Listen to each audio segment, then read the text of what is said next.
Morning, everyone. Tell a story about this guy who got a new job. He got a very prestigious corner office with a big view, and he had his own personal secretary right outside his office. Comes in on the first day, he's feeling really good about himself and powerful.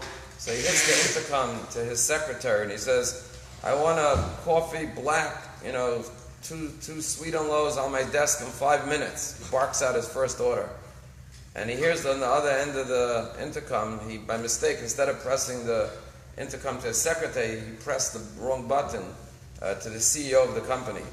And so he hears on the other end of the voice, the guy says, "Excuse me, but you know who you're talking to?" He says, "No, who am I talking to?" He says, "You're talking to this so-and-so, the CEO of the company." He says, "Really?" He says, "Tell me, do you know who you're talking to?" The CEO says, "No." He says, "Thank God," and he slams down the phone. Everyone's nice to the CEO of the company. The real test of a person's character is not how they treat the people who wield influence and power in their life, but how they treat the most powerless people in the world, the most vulnerable, the weakest members of society. And here we find Moshe Rabbeinu in this week's parsha, who becomes the greatest leader that ever lived. And the Torah tells us 3 stories as a prelude to Hashem revealing himself to Moshe at the burning bush, to describe the character of Moshe, why he was chosen. Story number 1 is Moshe Rabbeinu is in the palace. He sees an Egyptian hitting a Jew. He goes out, he sees an Egyptian beating a Jew. He stands up to defend the Jew who is being beaten to death by the Egyptian. He kills the Egyptian, he buries him in the ground. The second day he goes out, he sees 2 Jews fighting.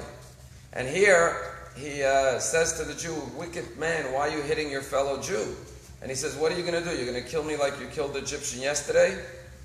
And on the third day he goes out, and this is after the Jew informed to Paro. Moshe Rabbeinu has to flee to Midian, and he comes to the well and he sees the daughters of Yisro trying to get water for their flock, and the shepherds are pushing the girls, as was the custom then, to go in the back of the line because they're women.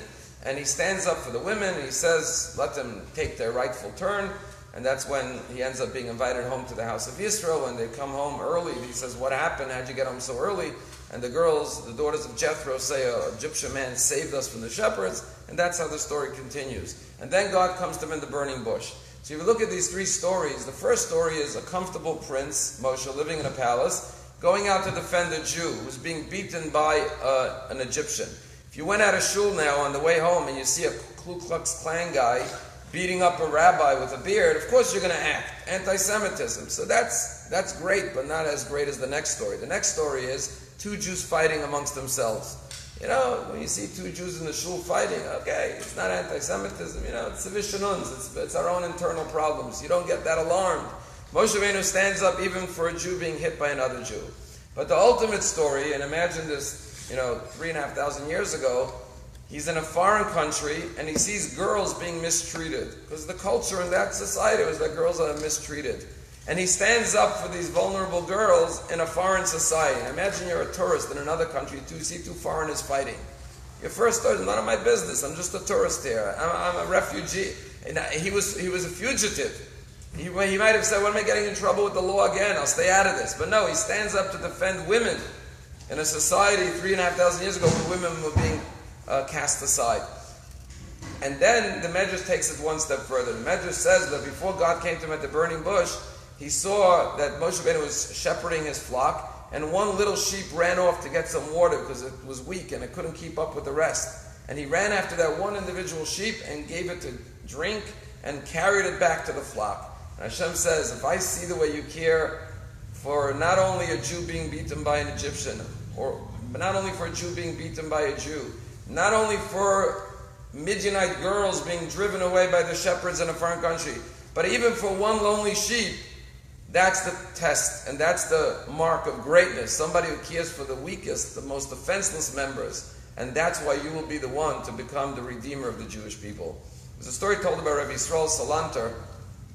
He was once at an inn, and they served him a meal, and the stew was inedible. Apparently the cook, instead of using oil, by mistake poured in kerosene, and his students couldn't even swallow the food, they were spitting it out. Rabbi Yisrael Salanter finished the whole bowl, and then he said he asked for more. And they were shocked because no one else could eat it. Not only did he eat it, he asked for a second serving. Usually one plate was enough for him. He never ate so much. He ate to say, he said, give me a third one. So afterwards the student said, well, what's going on? All of a sudden you have such a big appetite, and besides the food was inedible.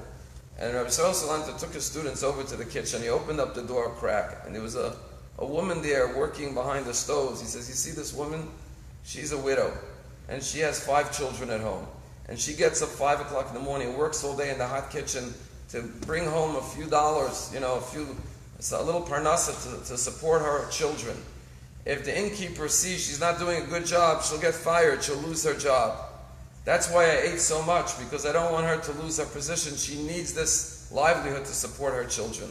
Sometimes we don't see the true circumstances of another person. When you could see the plight of those who are most needy, most desperate, most vulnerable in society, then Hashem chooses you, like Moshe Rabbeinu, to become the greatest Jewish leader that ever lived.